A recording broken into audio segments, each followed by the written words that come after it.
আজকের এই নতুন করে স্পোর্টস অনুষ্ঠানের চিফ গেস্ট কারা বলেছি আমি। এই যে গ্যালারিতে ছোট বন্ধুরা বসে আছো, তোমরা হচ্ছে আজকের অনুষ্ঠানের চিফ গেস্ট। আর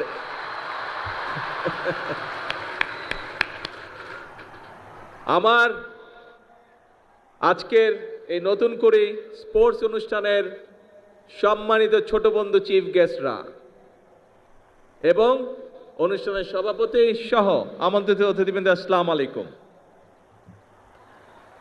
আমার কাছে একটা বড় বক্তৃতা আছে, দেখতে পাচ্ছ বন্ধুরা, কিন্তু তোমাদের বক্তৃতা শুনতে ইচ্ছা করছে, আমার কিন্তু বক্তৃতা দিতে ইচ্ছা করছে না। তোমাদের সাথে তাহলে একটু কথা বলি। হ্যাঁ, বক্তৃতা আমরা শুনে ফেলেছি।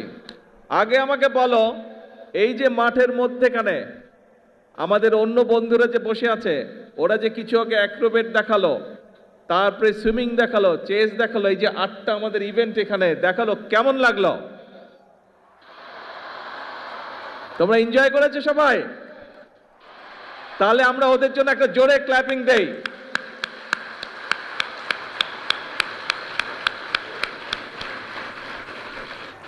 এখন এই যে আজকের এই অনুষ্ঠানটা, এই যে নতুন করে স্পোর্টস, এইটার আইডিয়াটা কিভাবে আসলো সেই গল্পটা আমি তোমাদেরকে বলবো। বেশি বড় গল্প না, ছোট গল্প। শুনবে?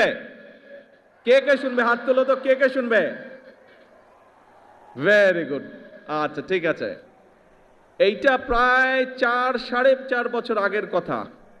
আজকে থেকে 4.5 বছর হবে। 4.5 বছর আগের কথা। আজকের যে এই যে আমাদের স্পোর্টস মিনিস্টার আমিনুল, এই আমিনুল গিয়েছিল লন্ডনে আমার সাথে দেখা করতে। তখন আমি লন্ডনে থাকতাম। তো আমিনুল এসছে, আমার সাথে কথা বলছে। তো ওকে নিয়ে একটা রেস্টুরেন্টে খেতে গিয়েছি।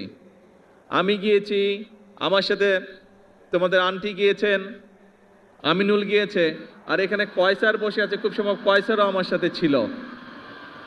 আচ্ছা, তো এখন আমরা গল্প করছি, কথা বলছি বাংলাদেশের বিভিন্ন বিষয় নিয়ে। তারপরে আমরা কথা শুরু করলাম, যেহেতু আমিনুল স্পোর্টসের মানুষ, আমি স্পোর্টস নিয়ে আলাপ শুরু করলাম।